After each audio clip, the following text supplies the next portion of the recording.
આજે આપણે બનાવશું સોસ કોર્નફ્લોર વગર અને વિનેગર વગર. વિનેગર તમારે લાંબો ટાઈમ રાખવો હોય તો તમે વિનેગર નાખી શકો છો. આ વિનેગર વગરનો 10-15 દિવસ સારો રહે છે. તો આપણે સોસ બનાવીશું. કેમ છો ફ્રેન્ડ? જય શ્રી કૃષ્ણ. હું છું કિરણ પી પાનસુરિયા. કાઠિયાવાડી સ્વાદ કુકિંગમાં આપનું સ્વાગત છે. આજે આપણે બનાવશું ટામેટો સોસ. આપણે સોસ માટે આ ટામેટા લીધા છે, તો ટામેટાને આપણે સમારી લઈશું.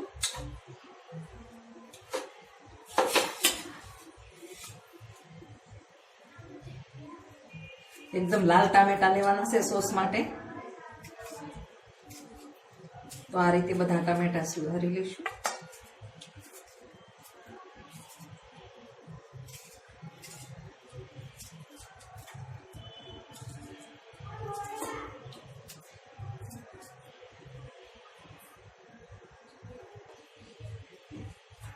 આપણે ટામેટા સુધારીને તૈયાર કર્યા છે, તો આપણે ગેસ ચાલુ કરીશું. ટામેટા ગેસ ઉપર મૂકી દઈશું, ધીમો ગેસ રાખીશું ને આપણે તજ અને લવિંગ નાખીશું.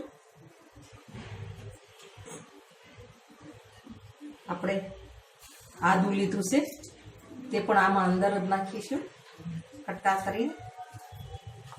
તમે જિંજર પાવડર પણ લઈ શકો છો.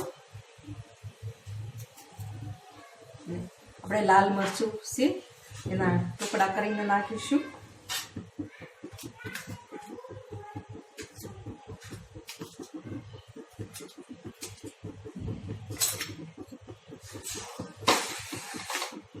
આપણે ધીમો ગેસ રાખીને હલાવવાના છે ટામેટાને. પાણી બિલકુલ નાખવાનું નથી. અને કલર માટે આપણે બીટ લઈશું. ફૂડ કલર નાખતા નથી, કારણ કે આપણે નેચરલ સોસ બનાવીશું. ધીમા ગેસે ચડવા દઈશું. આપણે થોડી વારે હલાવતા જઈશું અને ઢાંકી દઈશું.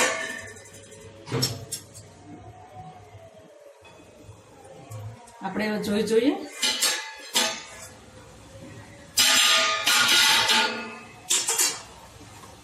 આપણે પાણી નથી નાખ્યું તો પાણી કેટલું છૂટું છે. જો તો પાણી નાખવાની જરૂર નથી. તો હવે આપણે ટામેટા ગળી ગયા છે, તો હવે આપણે ગેસ બંધ કરી દઈશું. હવે ઠંડા થવા દઈશું, પછી આપણે એને ગ્રાઇન્ડ કરીશું. હવે આપણે ટામેટા બાફવા મૂક્યા હતા એ ઠંડા થઈ ગયા છે. હવે આ આપણે મિક્સર જારમાં કાઢી લઈશું અને ગ્રાઇન્ડ કરી નાખીશું.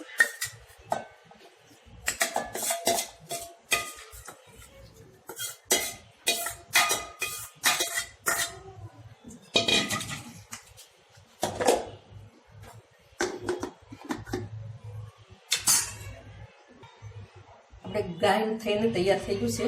તો હવે આપણે આ સોસ ગાળી લઈશું.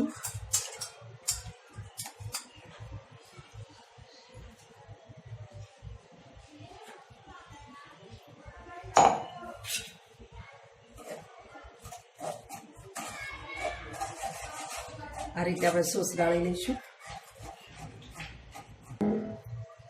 આપણો સોસ ગાળીને તૈયાર થઈ ગયો છે. હવે આપણે ગેસ ચાલુ કરીશું.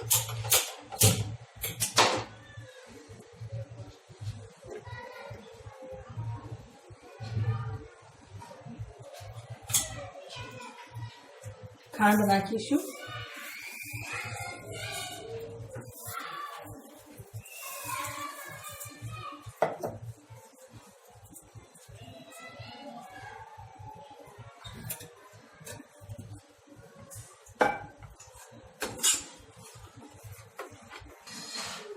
આપણે સિંધવ મીઠું નાખીશું. પણ આપણે ઘટ કરવા કોર્નફ્લોર કે નથી નાખતા, કારણ કે ફરાળમાં ખાવું હોય સોસ તો ખાઈ શકાય. અને મીઠું પણ સિંધવ મીઠું નાખ્યું છે.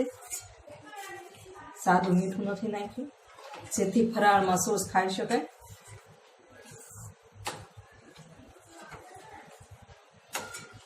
આપણે હવે આમાં બીજું કંઈ નાખવાનું નથી, કારણ કે તજને લવિંગને આપણે પહેલાં જ નાખી દીધા હતા.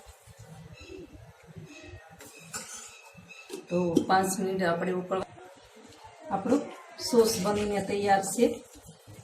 તો હવે ઠંડો થવા દઈશું, પછી આ બોટલમાં ભરી લઈશું. હવે આપણે સોસ આ બોટલમાં ભરી લઈશું.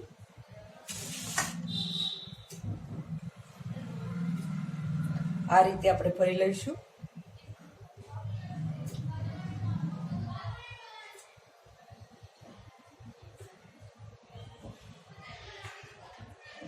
તો આપણો સોસ બનીને તૈયાર છે.